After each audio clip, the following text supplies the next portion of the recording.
Olá, como que você está? E eu desejo, olha, que sempre você esteja feliz, forte, animado. Olha, nunca se esqueça, a alegria do Senhor é a nossa força. A gente não caminha pela nossa própria alegria, mas a gente caminha na alegria do Senhor. E com isso a gente vai rompendo o nosso dia, vamos rompendo com o nosso trabalho, com o nosso talento, com os nossos serviços e tudo para a glória de Deus. E hoje, gente, meu coração olha, tá vibrando porque temos um convidado, olha, pra lá de especial.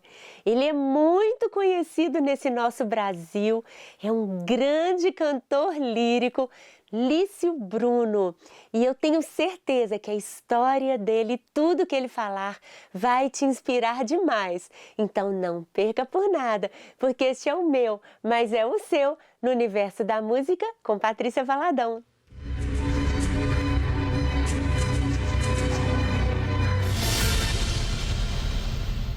Então, você está aí com muita expectativa? Vamos receber o nosso convidado? Vamos conhecer um pouquinho da história dele, da sua atuação. Preste atenção! Um dos mais celebrados artistas brasileiros, bacharel em canto erudito e mestre em performance, realizou aperfeiçoamento na Academia Franz Liszt e na Ópera de Budapeste, Hungria. Lício Bruno é vencedor de 10 primeiros prêmios em concursos de canto nacional e internacional. Lício tem mais de 80 papéis realizados em óperas de diferentes autores e estilos. Sua performance já se estende pelo Brasil, Europa, América Latina e Indonésia. Até hoje, é o único cantor brasileiro a ter interpretado integralmente o ciclo wagneriano O Anel do Nibelungo. Professor adjunto da Faculdade de Música do Espírito Santo, ensinou também na Escola de Música da UFRJ e no Conservatório Brasileiro de Música, sendo ainda professor do Instituto CAL, no Rio de Janeiro, e do Instituto Bacarella, em São Paulo. Coordena os cursos de pós-graduação do Coletivo de Artes, espaço de arte dirigido por ele e pela sua esposa, a cantora Adalgisa Rosa. Juntos, desenvolvem programas de formação de jovens cantores, como o Ópera Estúdio Coletivo das Artes e os cursos de residência artística Conexões Musicais. Lício Bruno, que delícia te receber, meu Prazer amigo. estar aqui com você, Patrícia. Nós que já nos conhecemos há tanto tempo e já fizemos tantas óperas juntos, né? É mesmo. E tantos concertos, e agora estamos aqui nesse momento em Belo Horizonte realizando mais um concerto.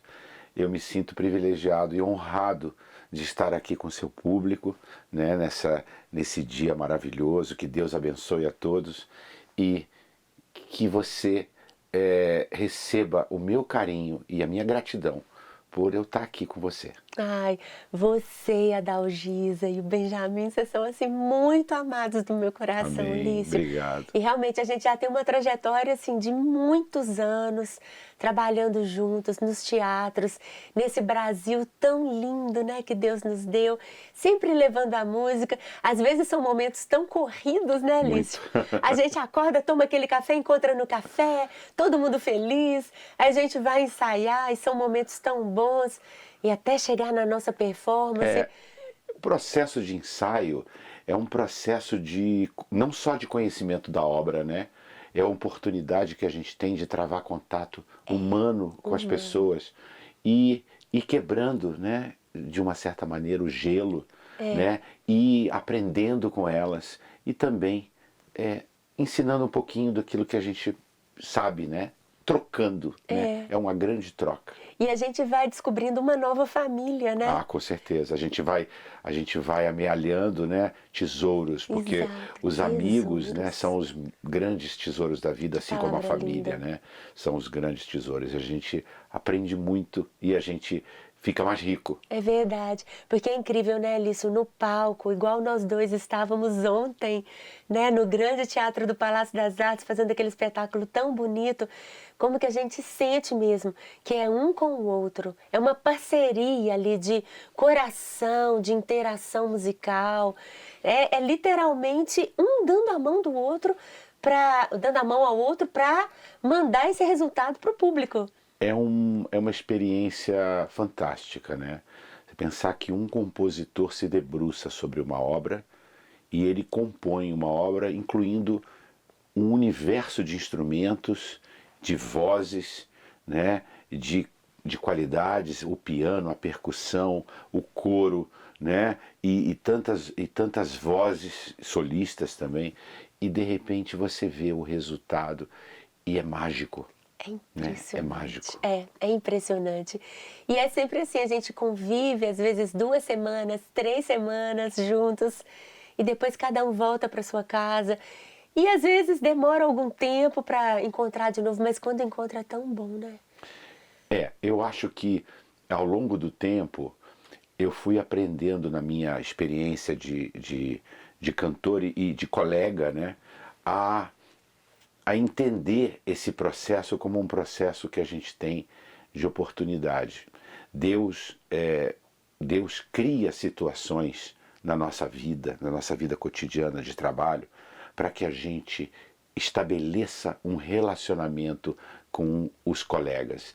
E eu costumo ultimamente falar, sempre que eu encontro o espaço, falar um pouco da minha experiência com Deus. Eu digo assim, muitas vezes a gente encontra pessoas que não são cristãos, né? E a gente fala assim, a minha experiência com Deus tem sido essa. E a gente tem a oportunidade de testemunhar a presença de Deus e os milagres que Ele tem operado na vida da gente, como tem operado na minha. É verdade, e eu sei que você tem uma história, mas a gente vai até segurar essa história, viu?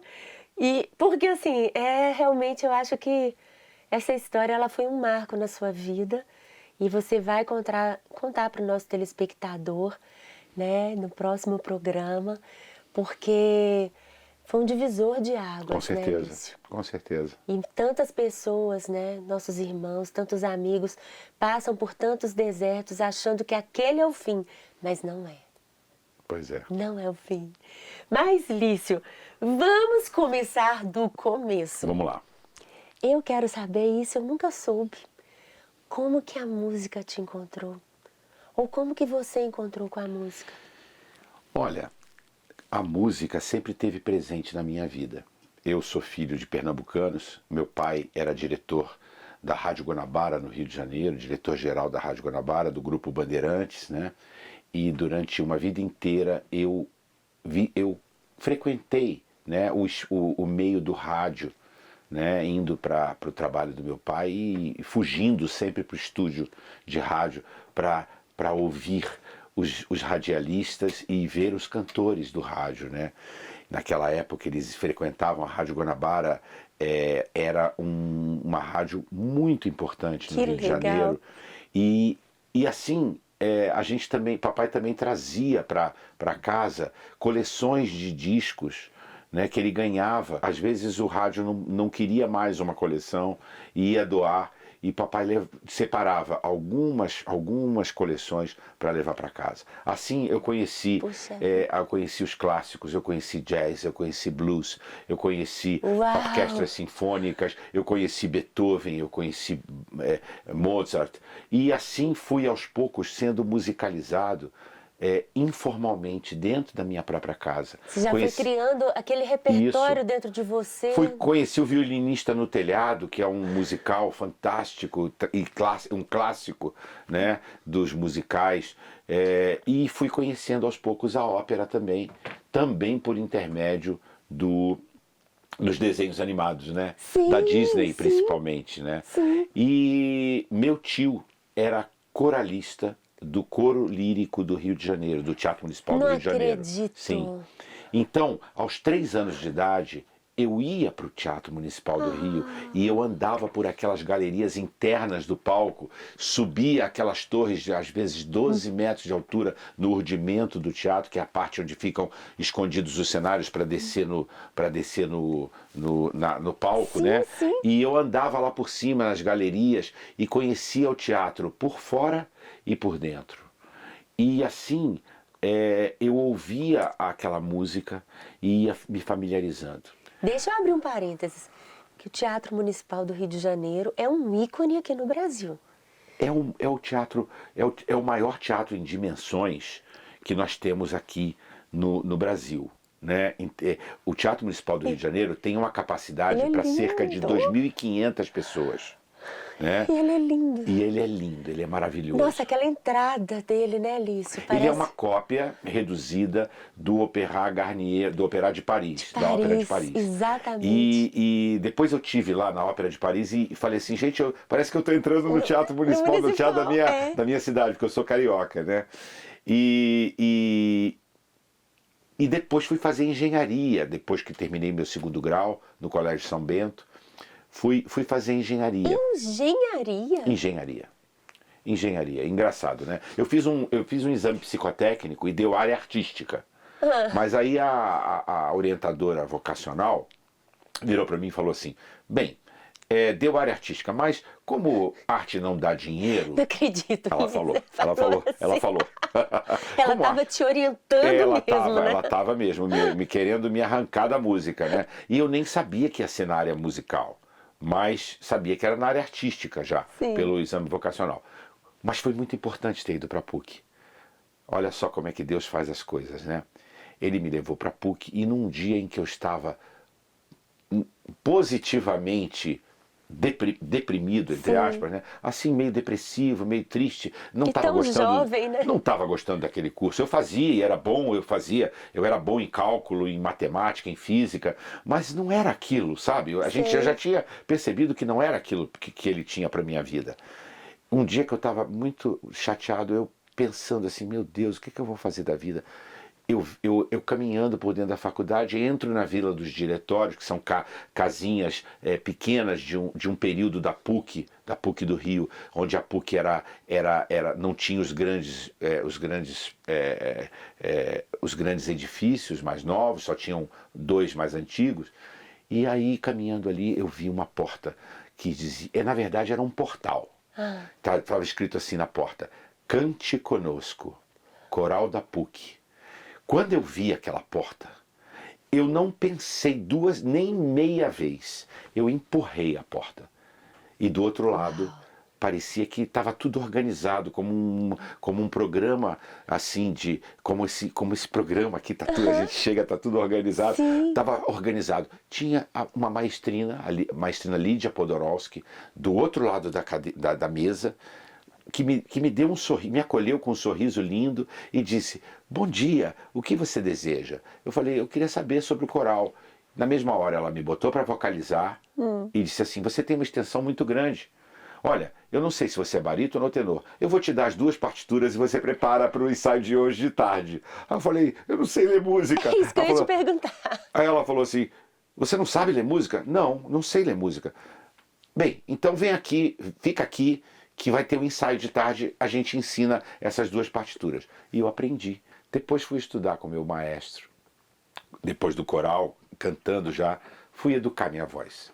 E aí o meu maestro, depois de alguns meses, falou, você é um baixo barítono. E até hoje, ele já faleceu, mas eu tenho uma gratidão enorme. Eu fiquei 13 anos estudando com ele. 13 E ele não tinha... Ele acertou em cheio, ele era um grande maestro e estou aqui eu, fazendo uma carreira. Que bênção. Lício, e você estava com quantos anos, mais ou menos? Olha, eu não sabia música, eu tinha 18 anos para 19 e eu não sabia uma nota de música. Tive que aprender tudo, sair correndo para fazer um monte de curso. Professor na universidade em Vitória. Quer dizer, você correu atrás do seu sonho, da sua vocação. E você descobriu. Eu fui fazer os cursos técnicos, depois fiz vestibular para a UFRJ, comecei a fazer o curso da UFRJ e tive que interromper para ir, porque eu ganhei uma bolsa de estudos da Fundação Vitae na época, para ir para Budapeste, na Hungria. Uau. E eu fui. Fui com 31 anos para Budapeste e lá fiquei durante 4 anos residindo lá.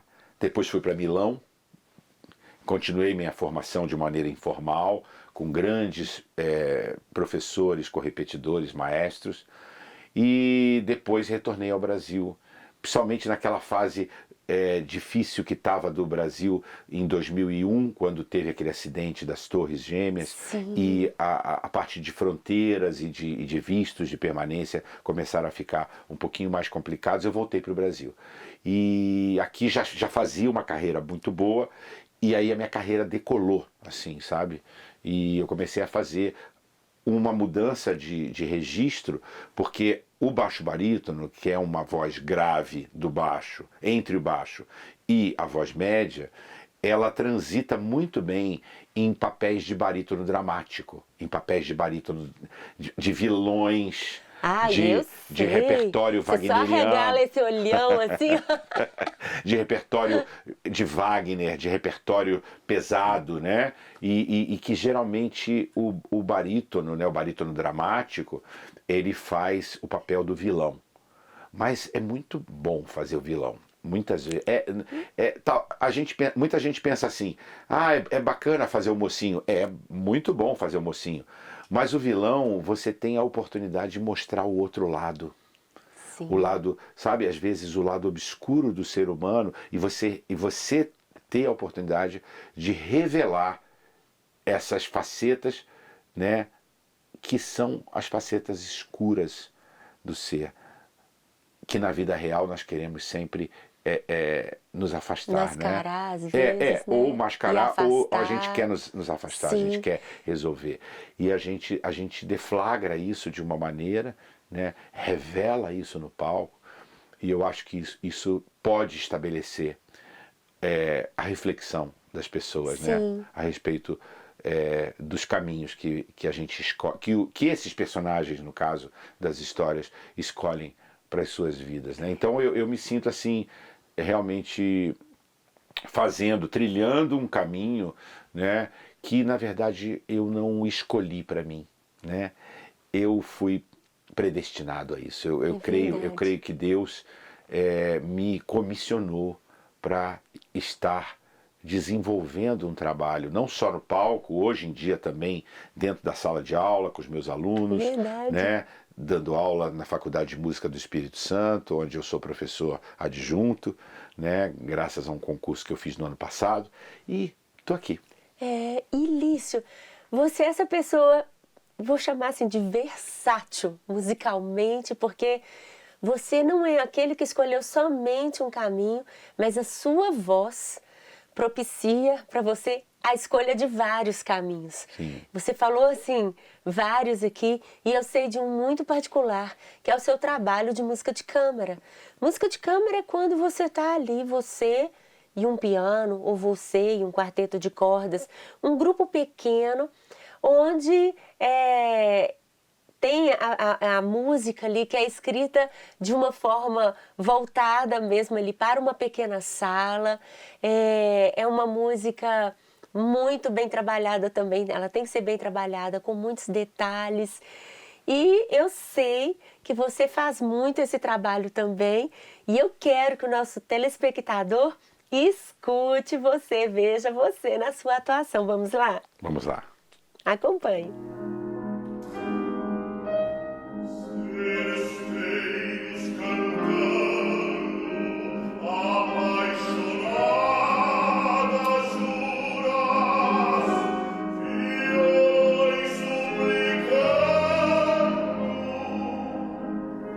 Que coisa linda! Lício, que maravilha!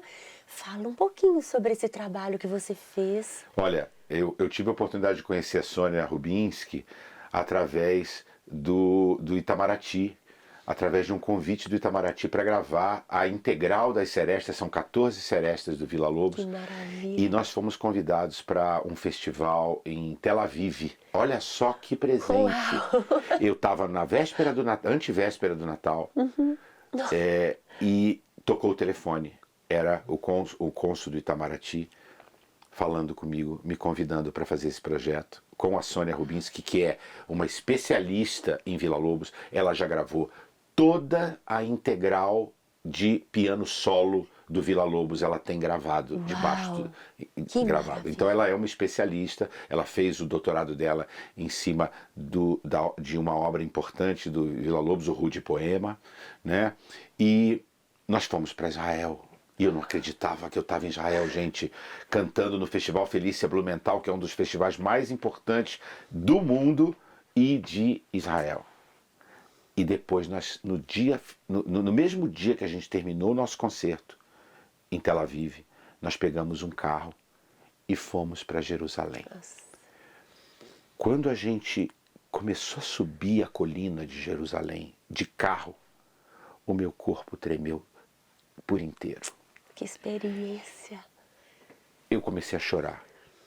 E eu falei, eu estou em Terra Santa, lugar santo. Foi tão forte, Patrícia. Foi uma experiência tão marcante. E nós gravamos no estúdio chamado Jerusalém Music Studio. Nossa, na colina de tremendo. frente para o portão de Davi. Que É uma tremendo. coisa assim, eu não acreditava. É surreal, né? É surreal. Assim, não dá pro corpo da gente aguentar uma coisa dessa. Não dá pra gente entender o que está acontecendo. Por que Deus, por que o Senhor me comissionou para fazer isso? Que presente. Olha, a experiência foi fantástica. Conheci Jerusalém, não fui além, não fui para outras cidades de Israel, porque não tínhamos tempo, mas foi uma bênção muito grande. E o trabalho com a Sônia rendeu essa gravação da Integral, que ainda não foi editada, não está ainda no mercado, mas já está toda feita. E nós fizemos esse concerto, né, das 14 serestas, entremeadas com o ciclo do piano brasileiro, na Sala Cecília Meirelles. Que maravilha! E foi uma bênção esse encontro com Sônia, que é uma grande colega sua, né? Gente, E é uma pessoa muito especial. maravilhosa. E a Sala Cecília Meirelles também é uma sala muito importante aqui do nosso Brasil. É a sala mais importante de concertos Exato. do Rio de Janeiro, né? Durante muito tempo o Rio, como capital federal, abrigava ali os principais concertos, né, do Distrito Federal antigo, né, que era Guanabara, né? E é uma acústica maravilhosa. Nossa. Vocês tiveram a oportunidade de ouvir um pedacinho da acústica lá, não se perde nada, gente. Nada, é uma sala muito bom. maravilhosa. Elício, agora vamos para os concertos, né? Onde os concertos sinfônicos, os oratórios que você já fez, as grandes obras. Inclusive, tem um trechinho aqui de uma sinfonia muito importante que foi inovadora no mundo, porque foi a primeira sinfonia onde teve a participação da voz e foi escrita por Beethoven, muito conhecida. Vamos assistir um pouquinho esse trecho da Nona Sinfonia de Beethoven?